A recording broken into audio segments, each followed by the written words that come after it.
Bueno, muchísimas gracias. Vamos a tratar de presentar con Álvaro un par de casos interactivos, un caso de insuficiencia cardíaca crónica, en el cual vamos a hacer un poquito de ejercicio. ¿Cuáles serían las estrategias que cada uno de nosotros potencialmente utilizaría en el tratamiento de estos pacientes?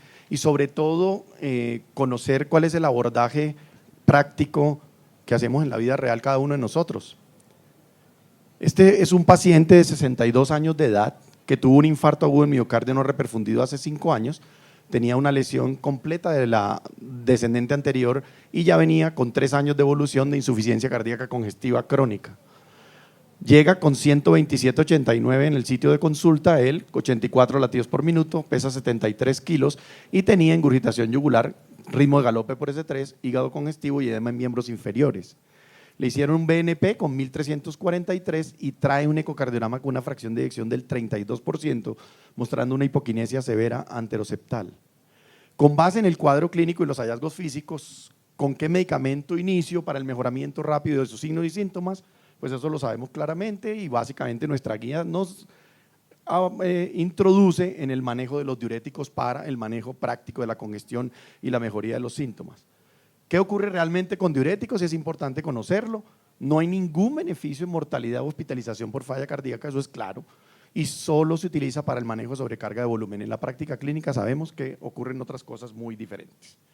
El punto siguiente, obviamente, era ponerle inhibidores de la ECA, y los inhibidores de la ECA reducen la morbimortalidad por falla cardíaca, se deben titular a la dosis máxima posible, o tolerada, o la que demuestre beneficio en estudios clínicos.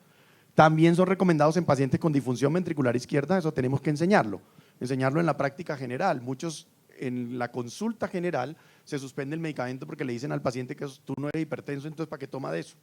Entonces es importante siempre reconocer la utilización en pacientes con disfunción ventricular izquierda asintomática y los bloqueadores de receptores de angiotensina 2 en déficit o intolerancia a inhibidores de la ECA. Dosis máxima tenemos que enseñarla también a los pacientes, cuál es la dosis máxima que debemos alcanzar, pero la realidad de la clínica es otra completamente. Esta es la dosis de bloqueadores de receptores de angiotensina 2, los aprobados o digamos los que se utilizan o tienen estudios en insuficiencia cardíaca congestiva. Vamos a hacer la primera pregunta. Esta es una afirmación y me van a decir, todas las afirmaciones que voy a mencionar aquí son ciertas con el uso de beta bloqueadores excepto una. Reducen la morbimortalidad en falla cardíaca con fracción de eyección reducida, son efectivos en pacientes con fracción de eyección menor del 40% sin síntomas, cualquier dosis trae beneficio clínico contundente y se debe iniciar en pacientes clínicamente estables. ¿Cuál es? Una de esas afirmaciones es falsa, contesten por favor.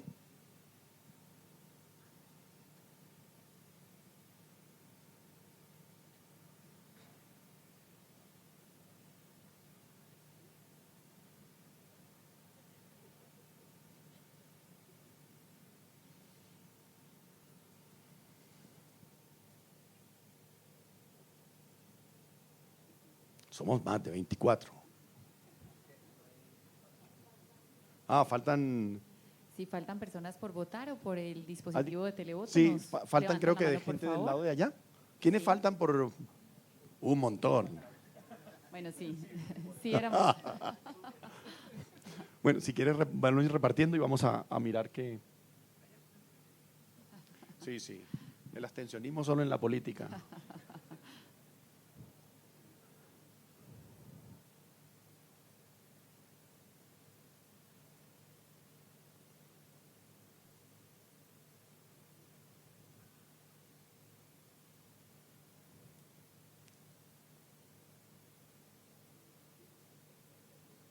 Allí, levanten la mano, ¿quién más falta?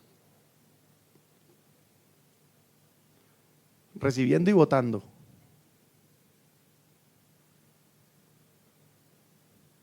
Bueno, vamos a ver cuál es el resultado. Muy bien. ¿Quién de los panelistas quiere hacer algún comentario? Sí.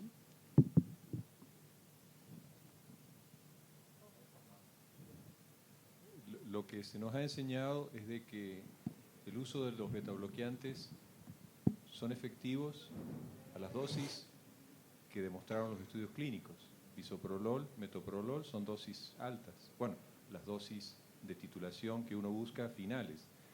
Con carvedilol pudiéramos tener beneficio desde dosis de 6,25 cada 12, pero los beneficios se obtienen mejor todavía con 12,5, 25 cada 12, y en pacientes mayores de 85 kilos, 25 miligramos, 50 miligramos cada 12 horas. Entonces, la respuesta de la mayoría es correcta. ¿Cualquier dosis trae beneficio clínico contundente? La respuesta es no. ¿Alguien quisiera hacer algún comentario sobre la D? Porque un porcentaje contestó la D como falsa. ¿Algún comentario? ¿Alguno de ustedes, de los del panel, porfa? Bueno, en consonancia con el doctor Esperanza, nosotros vemos frecuentemente pacientes que llegan con betabloqueantes, pero con dosis muy bajas, la dosis de inicio y ahí se quedan, ¿no? Y pareciera que en el checklist de tener la terapia, el hecho de que ya tenga el medicamento es suficiente, y esto es cierto, esto es falso. Nosotros tenemos que pugnar por alcanzar la dosis máxima tolerada por el paciente. Es cierto que en el mundo menos del 60% llegan a las dosis recomendadas en los ensayos clínicos controlados, pero eso no es una justificación para no pugnar y no luchar por la titulación de la dosis. Ahora, con relación a que los pacientes deben estar clínicamente estables, bueno, aquí nosotros tenemos que elegir el mejor momento, sin duda.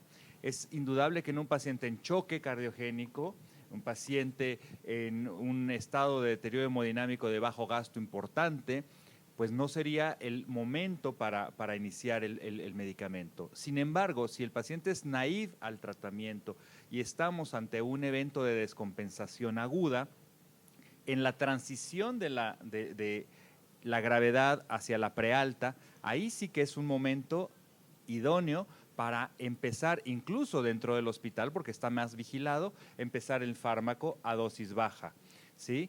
Y que ninguno de nuestros pacientes, en la medida de lo posible, se vaya del hospital sin tener un betabloqueante. Y por otro lado, si no es naive al tratamiento y ya lo traía y está experimentando un episodio de descompensación, salvo que esté en choque, no suspender el medicamento. Si acaso, disminuir al 50% la dosis con la que estaba, pero no suspender el fármaco. Okay. Muchas gracias. Esto es lo que muestra la evidencia. Los betabloqueadores reducen la morbimortalidad en pacientes conjuntamente con inhibidores de la ECA. Hay consenso en la utilización y son complementarios en el inicio, que ustedes saben que todos los estudios clínicos se hicieron escalonados, pero hay consenso para el inicio conjuntamente de los dos medicamentos. Se inician a dosis bajas y se aumenta gradualmente hasta la dosis máxima tolerada, como dijo muy claramente, ya se comentó, y los beta bloqueadores en pacientes con historia de infarto de miocardio también tienen un beneficio con un nivel de evidencia 1A.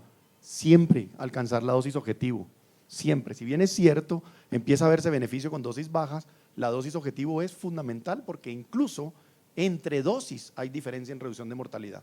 Y eso está también claramente determinado con los beta bloqueadores. El paciente le iniciaron furosemida 40 cada 12 horas por sobrecarga de volumen. En alapril 5 miligramos cada 12 horas, le iniciaron carvedilol 6,25 cada 12 y le agregaron 7 gotas de digoxina al día. ¿Cómo usar los betabloqueadores? ¿Qué recomiendan las guías? Inicie con dosis bajas, doble la dosis a intervalo no inferior de 2 semanas, busque siempre dosis objetivo y si esta fracasa, la dosis máxima que tolere el paciente, yo siempre digo que tolere el paciente, no el médico es el intolerante. Entonces termina no tolerando la dosis que tiene el paciente y entonces no se la sube. Monitorice frecuencia cardíaca, ningún estudio se hizo con objetivo de frecuencia cardíaca, eso se analizó post-hoc, todos eran con dosis, pero sí es importante el objetivo de frecuencia cardíaca y no olvidar mirar presión arterial y estado clínico clásico, que son las 3 cosas que uno tiene que mirar. Incluso por telemedicina uno puede hacer un seguimiento de los pacientes con esas 3 cosas: síntomas, presión arterial y frecuencia cardíaca, para ver los signos de congestión y retención con el peso corporal, y en un programa de especialización, en una clínica de insuficiencia cardíaca congestiva, con un programa de enfermería se puede hacer perfectamente. Nosotros lo hacemos en el programa de enfermería y funciona muy bien. ¿Qué es lo que hay que tener presente siempre? Esta curva es vital. Esta es la curva del comportamiento clínico de los betabloqueadores. Siempre hay un proceso de depresión miocárdica evaluable incluso en el ecocardiograma, y por eso siempre hay que tenerlo presente, porque muchos de los trabajos de progresión de betabloqueadores se pararon aquí.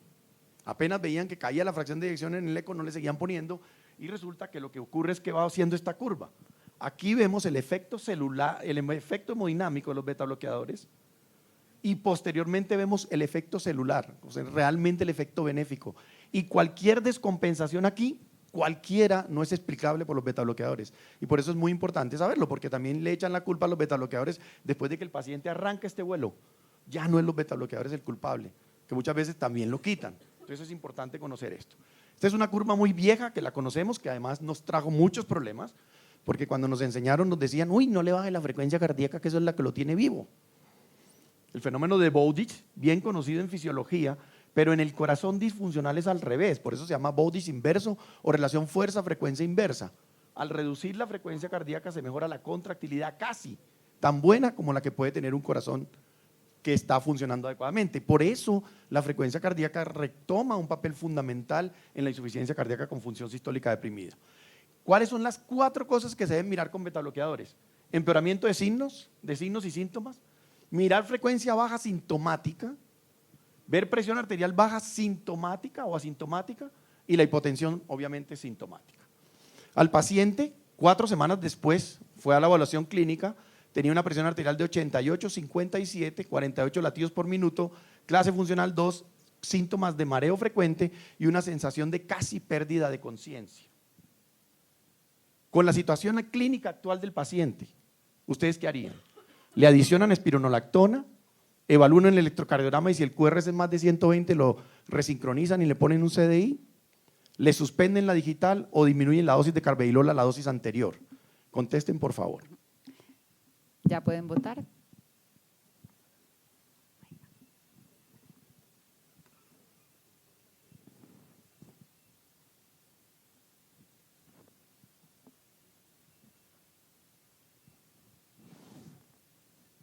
¿Cuántos votadores tenemos?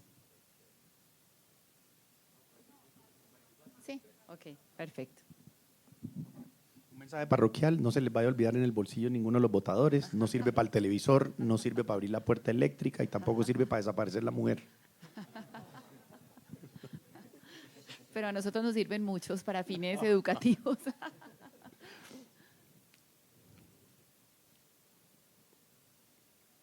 ¿Listo?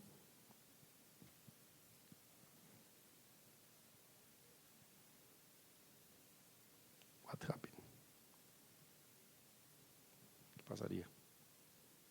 Que todavía hay como gente votando, ¿Sí? creo, sí. Pero no avanza.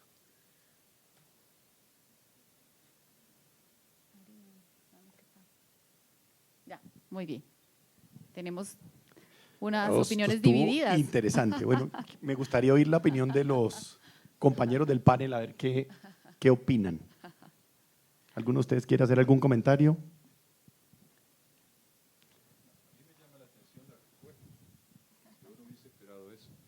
O sea, eso sería mi comentario, porque para mí es claro que la conducta correcta, para mí, puedo estar equivocado, es disminuir la dosis de carvedilol a la dosis anterior.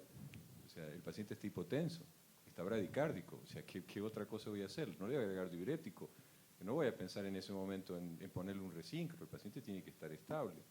Y la digital en este momento no corta ni pincha. ¿Algún otro comentario? Sí, definitivamente la opción 2 todavía no es el momento. La opción 3, sí, yo le suspendería la digital a este paciente y habría una quinta opción que me gustaría haber considerado y es, si ya no tiene sobrecarga de volumen, haberle sacado el diurético.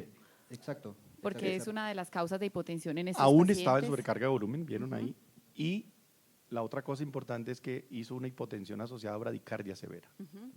Perfecto. Entonces muchas veces el tema es con la frecuencia cardíaca. Sí. ¿Qué ocurre cuando ocurre una frecuencia cardíaca baja sintomática? ¿Cuál es la recomendación de la guía? Mire, estas son las recomendaciones de las guías. Estas recomendaciones son basadas en la experiencia de los expertos y en cómo se hicieron los estudios clínicos. Desafortunadamente está en un anexo por allá de lo último de las guías de insuficiencia cardíaca que pocos leen. Frecuencia cardíaca menor de 50 y síntomas, reduzca dosis del betabloqueador es una opción. Revise la necesidad o no de seguir otros medicamentos que estén o no indicados. Realmente la digoxina, ustedes saben que no está en la primera fase del tratamiento, podían retirarla perfectamente, incluso si está usando miodarona con usos poco santos, que ustedes los van a ver con frecuencia. Realice un electrocardiograma siempre para ver que no esté haciendo un bloqueo auriculoventricular completo o un Holter si aplica. Si hay bloqueo auriculoventricular completo en presencia de dosis terapéutica del medicamento, se debe pensar que el problema es del paciente, no del medicamento. Es muy importante porque quitamos los medicamentos que salvan vidas. Y debemos considerar, si requiere un marcapasos, pues se le pone el marcapaso y seguir los medicamentos que salvan vidas. Y en frecuencia cardíaca baja asintomática, no realice ninguna modificación. Y no olvidar que el efecto de los betabloqueadores se evalúa en actividad y no en reposo. Entonces también es importante porque a veces llega el paciente con 50 latidos por minuto y nos asustamos por el 50 latidos por minuto, simplemente díganle camine 3 pedacitos, suba estas escaleras, vuelva y verá que la frecuencia ha aumentado. Presión arterial baja asintomática, no hagan nada, no modifiquen nada, es la recomendación de los expertos, no modifiquen nada. Por eso digo, tiene que ser la tolerancia del paciente, no la tolerancia del médico. Entonces el médico ve que tiene 88 y tiene el betabloqueador y se lo baja. Entonces la recomendación es no lo quite. La sintomática, que son estas, con estos síntomas, siempre mire la necesidad o no de otro medicamento antes de pensar en quitar el betabloqueador. Porque muchas veces tiene otro medicamento que sobra. Estoy seguro que muchos de ustedes habrán visto pacientes por ahí con amlodipino, en pacientes con insuficiencia cardíaca, con amlodipino que ni necesitan y están produciendo los fenómenos de hipotensión sintomática. Si no hay signos o síntomas de congestión, considere reducir la dosis de los diuréticos. Esa es otra cosa en la que nos equivocamos con frecuencia. Los diuréticos son solo para sobrecarga de volumen, única y exclusivamente, y cuando se logra enseñar al paciente el manejo de peso, se puede utilizar muy bien el manejo de los diuréticos en un programa de insuficiencia cardíaca congestiva, incluso en el manejo clínico. Considere preferiblemente reducir primero diuréticos o suspenderlo, en segundo lugar inhibidores de la DKBR2 y por último el beta bloqueador. La recomendación siempre es reducir. Es curioso que se hace al revés. En hipertensión todos decimos los beta bloqueadores son pésimos antihipertensivos, pero cambiamos el chip. Cuando estamos en insuficiencia cardíaca congestiva, terribles los beta bloqueadores. Y es al primero que los quitan. Entonces, ese contrasentido como que no suena y la recomendación siempre es dirigida a que el último que se modifique sea el beta bloqueador. Si está en un episodio de descompensación aguda, si no hay hipoperfusión o choque cardiogénico, no se interrumpen los beta bloqueadores. La recomendación es no interrumpirlo y utilice un vasopresor, si está manejando la insuficiencia cardíaca, que bypassee los receptores beta y se utiliza ya sea levosimendan o milrinone, pero si es el caso de cardiopatía isquémica, preferiblemente levosimendan. Otra cosa fundamental y que ocurre, porque no nos damos cuenta, que el paciente cuando se muere dice de malas, ¿no? Tenía una enfermedad grave, porque pues tenía insuficiencia cardíaca y se murió. Pero esto puede generar un fenómeno de rebote con isquemia aguda y muerte por arritmias, de tal forma que la suspensión abrupta, y eso está demostrado en los estudios, del beta bloqueador aumenta la mortalidad de los pacientes, ya sea por muerte súbita. ¿Cuál es realmente la dosis que se alcanzó en promedio de carvedilol en los estudios clínicos? 37 miligramos día. Esa fue la dosis que se alcanzó. Casi nunca alcanzamos ni siquiera los 50, pero hay que tratar de alcanzar a llegar a los 50 miligramos día. Al paciente se le suspendió la betametildigoxina, se evaluó 4 semanas después, se encontró… Perdón, Efra, tenemos una pregunta. ¿Podría a las recomendaciones agregar evitar la depresión de volumen no solamente favorecida por diurético, sino por las recomendaciones en términos de restricción hidrosalina de los pacientes? Súper válida. Por supuesto que nosotros tenemos siempre el concern de la congestión, pero por otro lado nos vamos a los extremos ridículos de que los pacientes deben estar con una ingesta muy baja de agua total al día, con una ingesta muy baja de sodio, y eso también es contraproducente. Entonces, llegar a la eubolemia en estos pacientes no siempre es sencillo, pero sí como parte de la educación no es necesario que si el paciente está estable o está en un periodo de estabilización y titulación, lo tengamos con 800 mililitros al día o lo tengamos sin sal, porque eso también nos va a condicionar problemas. Sí, ese punto yo quiero resaltar que la guía europea dice que 30 centímetros por kilo es lo que necesitan estos pacientes, y si yo peso 40 kilos y me tomo 1,5 litros, puede que sea mucho para mis requerimientos normales, pero si yo soy un adulto de 90 kilos y me estoy tomando 1 litro, pues probablemente voy a llegar en una falla renal prerrenal. El paciente vino a la consulta con 172, 67 latidos por minuto y se tituló a 25 miligramos cada 12 horas. venía con furosemida 40 2 veces, enalapril 5 cada 12, carvedilol 25 cada 12, llega con presión arterial de 98, 69, 68 latidos por minuto, pesando ya 69 kilogramos, pero persiste en clase funcional 2. ¿Qué paso harían? Indican una terapia de resincronización cardíaca y cardiofibrilador, adicionan ivabradina, adicionan un ARA2 a la combinación del IECA o adicionan un antagonista a la aldosterona. Voten, por favor.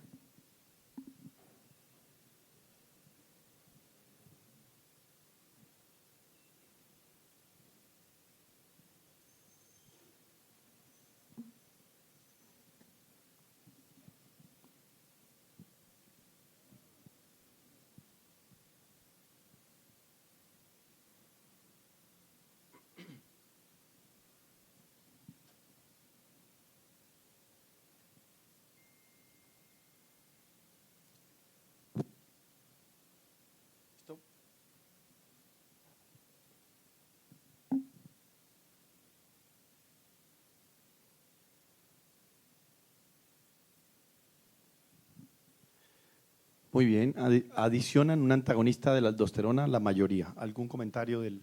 Sí, solo para comentar que creo que el consenso es mayoritario, ¿no? O sea, el siguiente paso ante un paciente sintomático que ya está con YECA y ARA2, en donde hemos intentado darle la máxima dosis tolerable, es adicionar un antagonista de la aldosterona.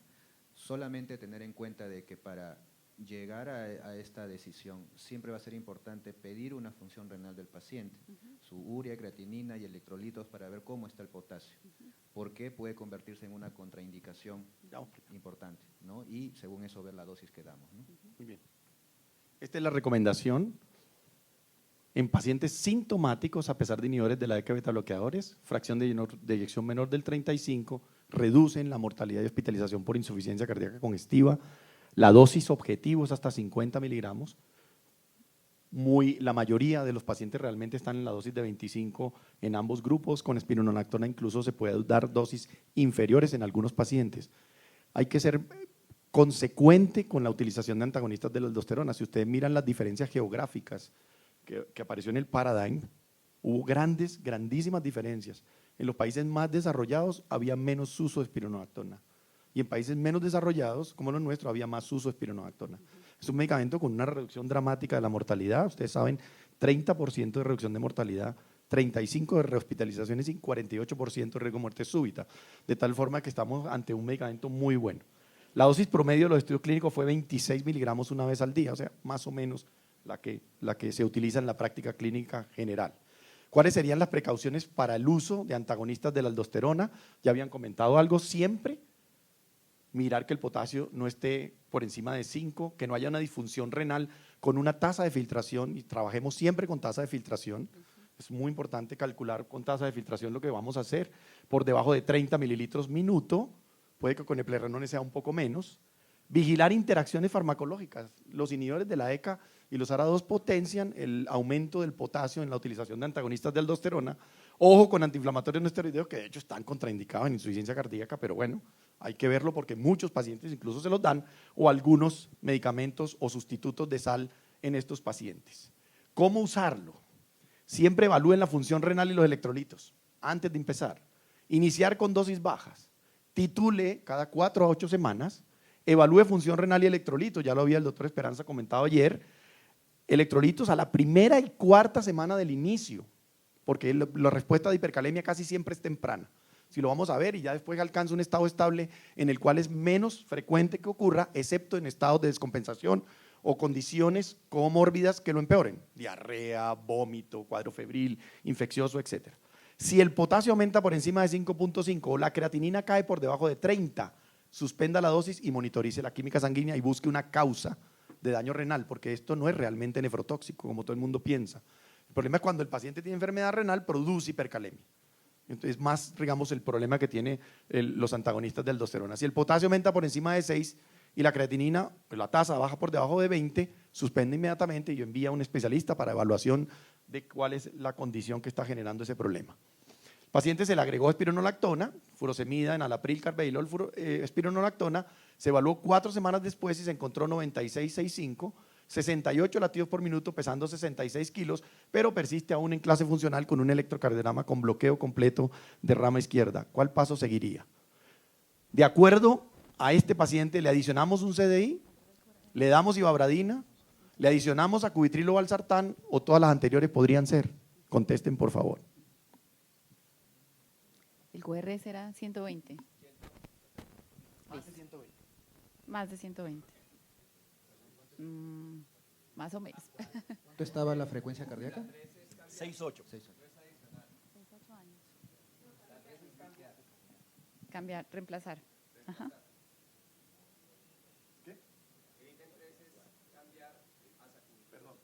Cambiar.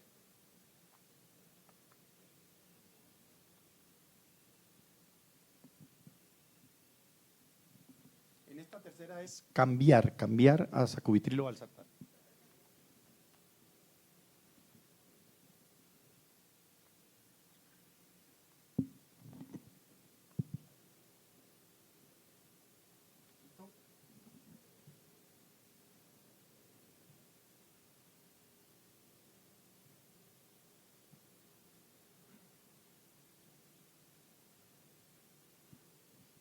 Bien, ¿algún comentario? Bueno, realmente en este punto del algoritmo terapéutico que ya nos había mostrado el doctor Efraín, yo tengo 3 cosas a considerar. Son 3 estrategias que pueden ser complementarias y pueden aplicar al mismo paciente. Es reemplazar el IECA o el ARA por sacubitril valsartán, que sería la opción en este paciente. La ivabradina, pues ya teníamos la frecuencia cardíaca en meta, realmente no es una buena opción. Respecto a si es o no candidato a resincro, pues sería muy bueno saber cuánto es el QRS, ¿cierto? Porque ya está muy claro que por encima de 130 milisegundos hay beneficio, entre 120 y 130 realmente no, pues se revaluó el punto de corte de las guías a partir del 2016. Esas serían mis observaciones respecto a las opciones. Aquí está solo Tenemos una… CDI, ¿ok? Solo CDI, ok.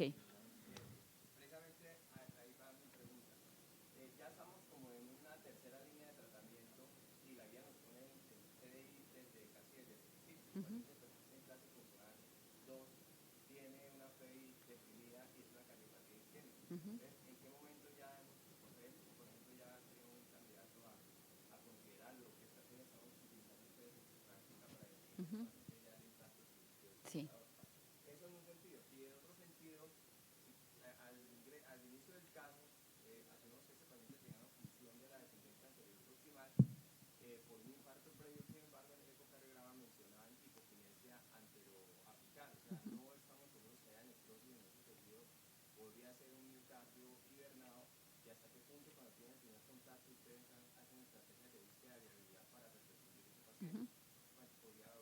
Sí.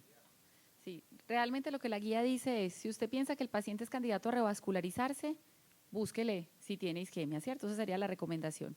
En este caso no sé… Él no tenía isquemia. Listo, El territorio no está tenía todo isquemia. necrótico. Sí. Todo necrótico. El punto de la viabilidad da mucha tela para cortar porque realmente los estudios no han podido mostrar que buscar viabilidad en ese grupo de pacientes permita seleccionar quiénes se van a beneficiar de la intervención.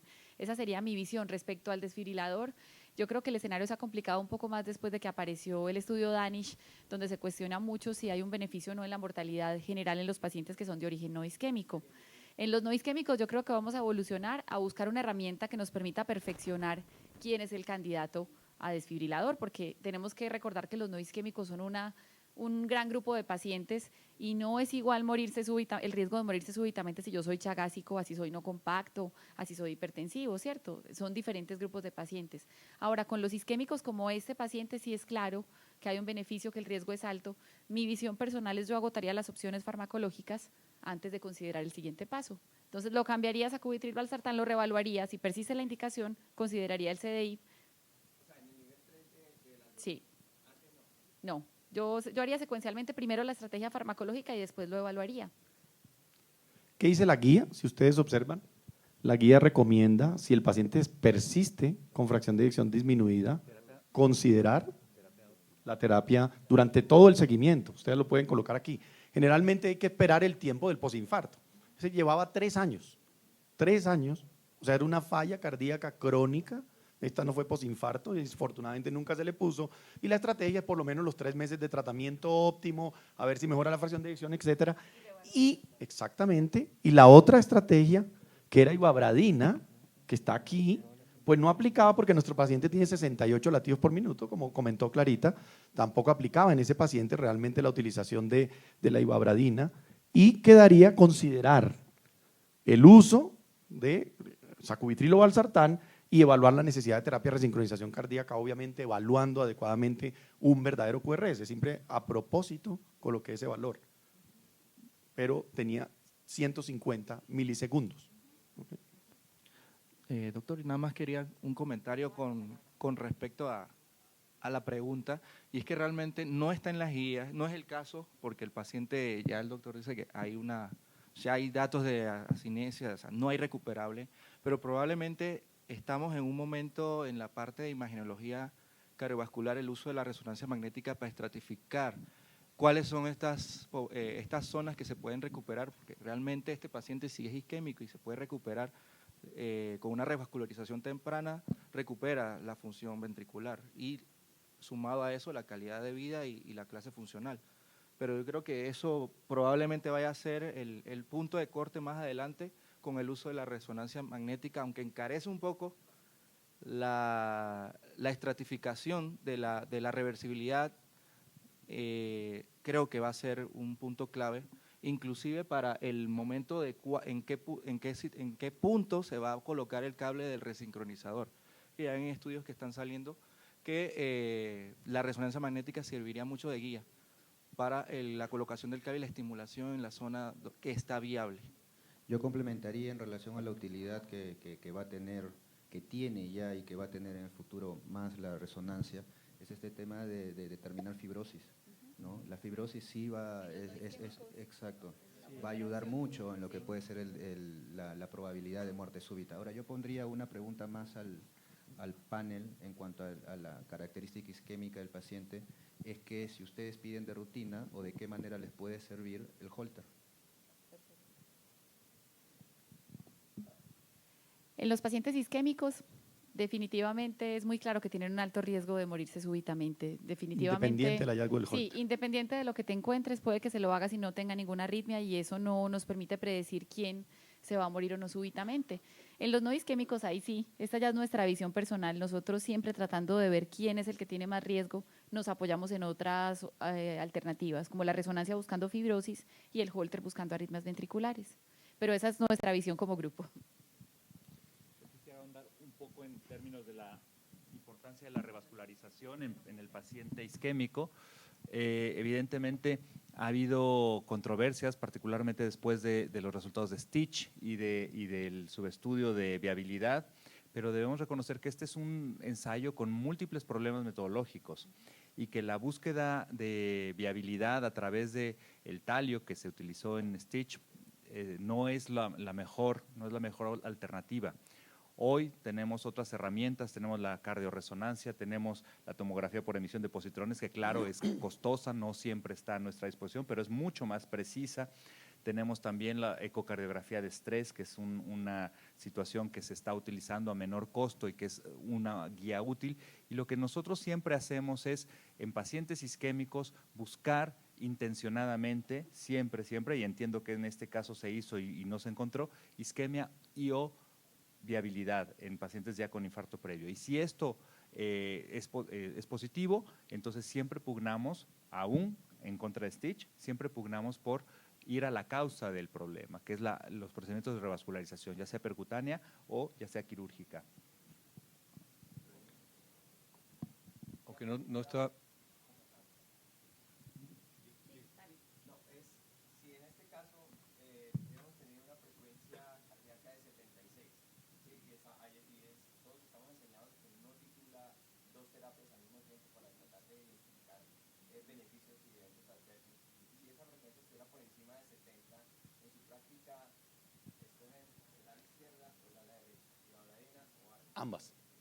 Ambas. Sí. En este caso sí, porque el tema de frecuencia cardíaca al contrario es benéfico. De hecho, cuando hay reducción de la frecuencia cardíaca, incluso la presión arterial se mejora o sube. Aparte, ya está con la dosis plena para el peso que tiene de carvedilol. Y la guía lo dice, ahorita le mostramos. Exactamente. Sí. Y se recomienda están en el que mismo se haga nivel así. porque se puede, pero la guía dice se pueden hacer las tres cosas simultáneas. Sí. Pero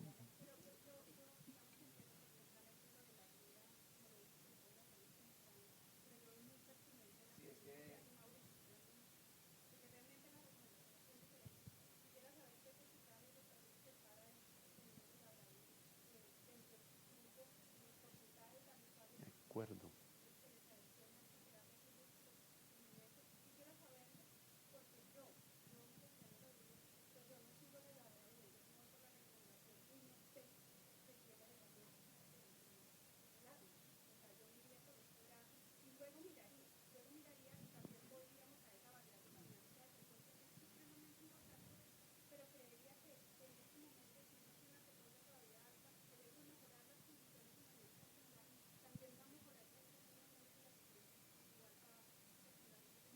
Pero el ARNI no tiene efecto en la frecuencia cardíaca. No. Y de todas maneras se va a quedar ese blanco terapéutico por cubrir. Sí.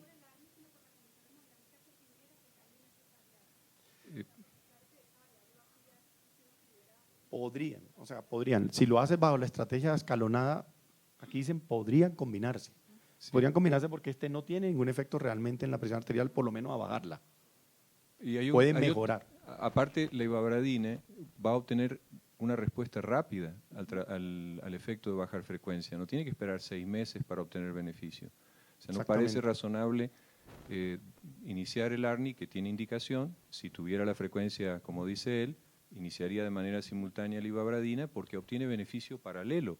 O sea, sería demorar un tiempo innecesario y no lo perjudica al paciente. Son medicamentos que se toleran bastante bien.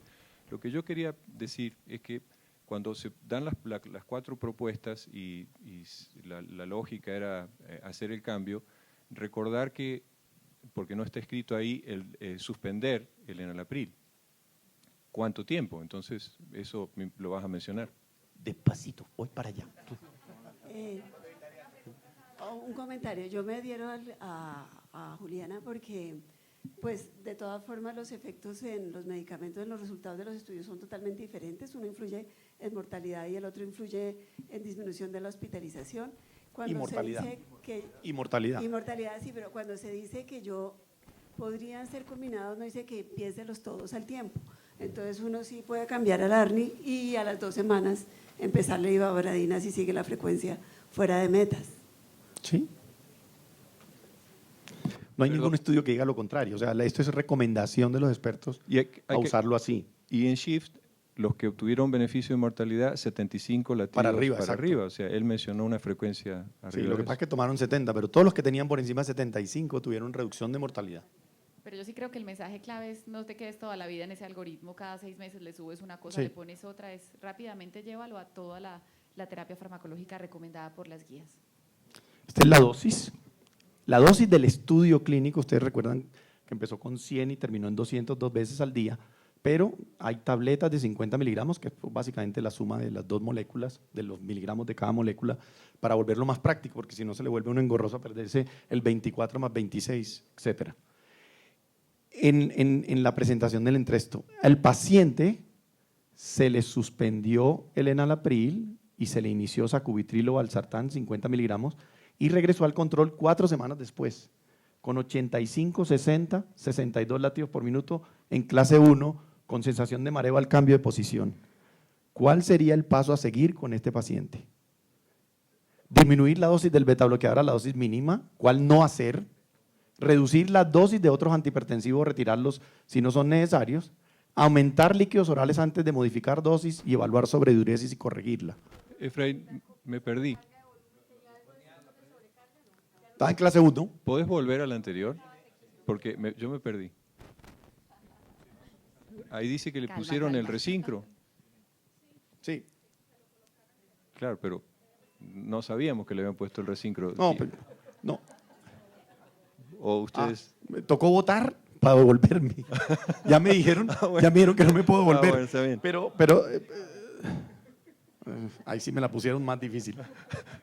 Porque, Al paciente le pusieron el resincronizador, la terapia de resincronización cardíaca tenía 150 milisegundos con CDI y se consideró cambiarlo a sacubitril o valsartán 50 miligramos 2 veces al día, quitándole el enalapril, se le quitó el enalapril y llegó a la consulta con esa presión arterial y sintomático, pero en clase 1.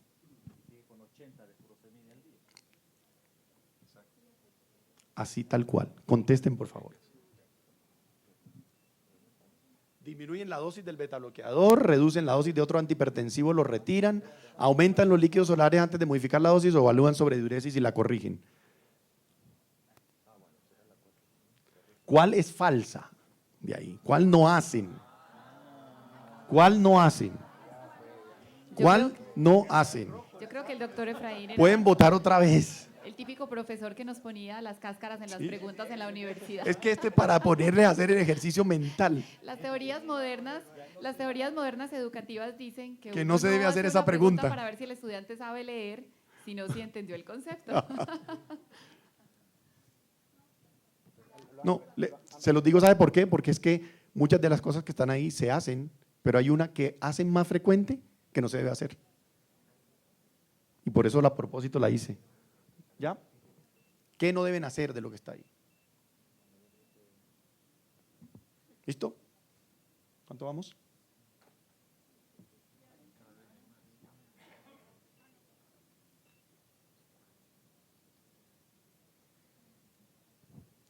Muy bien. ¿Algún comentario? Yo creo que el mensaje quedó súper claro, el que tratamos en las preguntas previas. Esta es la selección para la utilización, las recomendaciones en un paciente estable, clase funcional 2-3, al menos que tenga el 50% de la dosis que viene recibiendo el paciente, con beta bloqueadores a dosis óptima, con o sin antagonistas de aldosterona. O sea que la mitad más o menos de los pacientes del Paradigm no tuvieron antagonistas de aldosterona.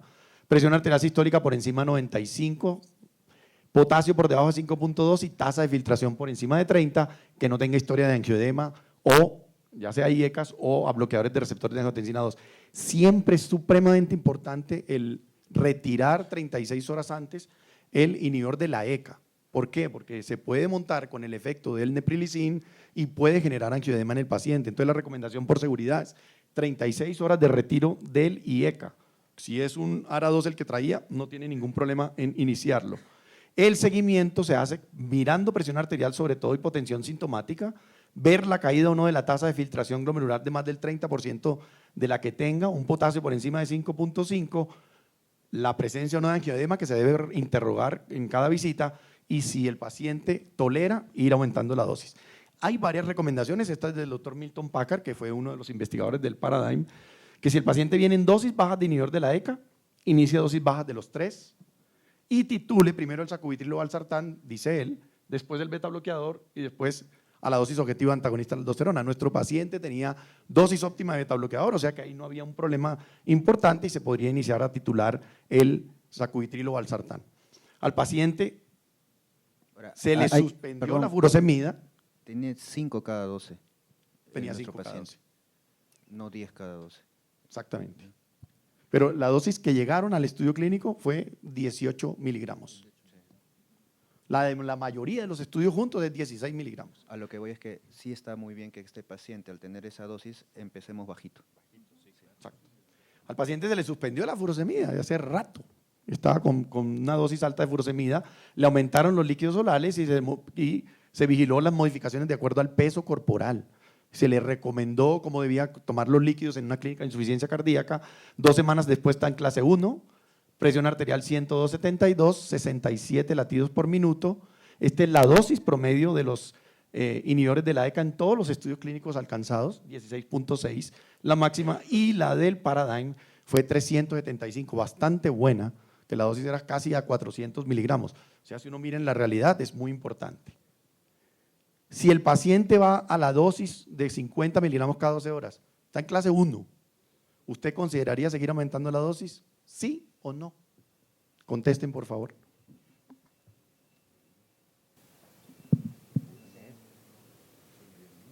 Tengo mucha curiosidad de ver esta respuesta.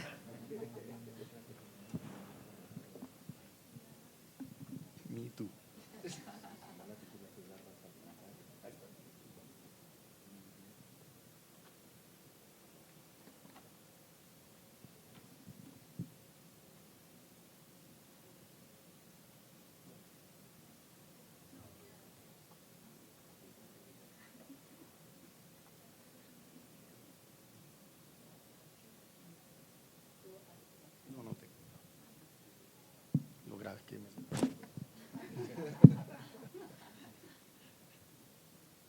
¿Listo? Listo. Se puso bueno. Muy bien, Se puso opiniones bueno. divididas. ¿Quién quiere hacer una opinión del panel con relación al no? Bueno, yo creo que cuando uno trabaja en programas de insuficiencia cardíaca, titular y siempre titular es uno de los, yo diría que de los… nunca vencer. Y nunca vencerse, sí, es una de las premisas con las que trabajamos. Entonces, independiente de que el paciente está en clase 1, siempre hay que llevarlo a la máxima dosis tolerada de todo lo que se titula en insuficiencia cardíaca. ¿Te llevo el micrófono? Este paciente es la misma pregunta, pero tienen un dato adicional que es el NT-proBNP y lo tienen en 97 el NT-proBNP. Perfecto. Esa es la pregunta respecto a qué sabemos de la titulación de medicamentos guiándonos por los péptidos natriuréticos, que es un campo que todavía está en investigación. Hay varios estudios con resultados un poquito diferentes porque yo creo que no se ha perfeccionado bien cuál es la estrategia de cómo titulas siguiendo los péptidos. Los estudios tienen diferentes puntos de corte, tienen diferentes estrategias y yo creo que hasta que no tengamos los resultados del GUIDE, probablemente la respuesta a esta pregunta no esté resuelta. Yo siempre, si él lo tolera, yo siempre subo las dosis, independiente del péptido. En el Paradigm no se hizo terapia guiada con BNP, ni NT-proBNP, por lo tanto no está contestada la pregunta, está contestada bajo otra forma esa pregunta. De tal forma que no podríamos contestarla y sería muy arriesgado decir que si el NT-proBNP se mejoró, no hay beneficio con lo otro porque nunca se estudió. Entonces no lo podemos saber. Sí, totalmente de acuerdo, no está contestada esa pregunta, pero con relación a la titulación, recordemos que el principal valor de la combinación sacubitrilo-valsartán es la inhibición de NEP por sacubitrilo. Y la inhibición de NEP, de neprilicina, no se logra con las dosis más bajas. La inhibición va a ser en tanto la dosis sea más alta. Entonces, si lo que queremos es no dar valsartán caro, sino un medicamento verdaderamente, un complejo molecular revolucionario que mejora la sobrevida, que disminuye las hospitalizaciones, pues es titular la dosis, ¿sí? Independientemente de la clase funcional que tengamos. Intentar esto, y por lo menos llegamos a 100 cada 12, por lo menos, ¿no? Para tener los beneficios. Esta es la razón real. Observen ustedes, con la reducción de ambos medicamentos a más del 40% de las dosis, hubo diferencias en la mortalidad. O sea, las dosis bajas de sacubitrilo/valsartán comparado con dosis bajas de inhibidores de la ECA, hubo reducción igual que en el estudio completo. Pero en las dosis totales también se demostró, en las dosis máximas alcanzadas. Pero miren la diferencia entre la dosis baja y la dosis total adecuada. O sea, independiente de eso hay que titular a la dosis máxima porque la mortalidad cambia entre las dos dosis. De tal forma que es supremamente importante hacer eso. El paciente que está en clase funcional 1, solo furosemida con base en el peso, 102/72, 67, y se programó 4 semanas después para seguir ajustando la dosis e ir titulando la dosis del sacubitrilo/valsartán. Muchísimas gracias.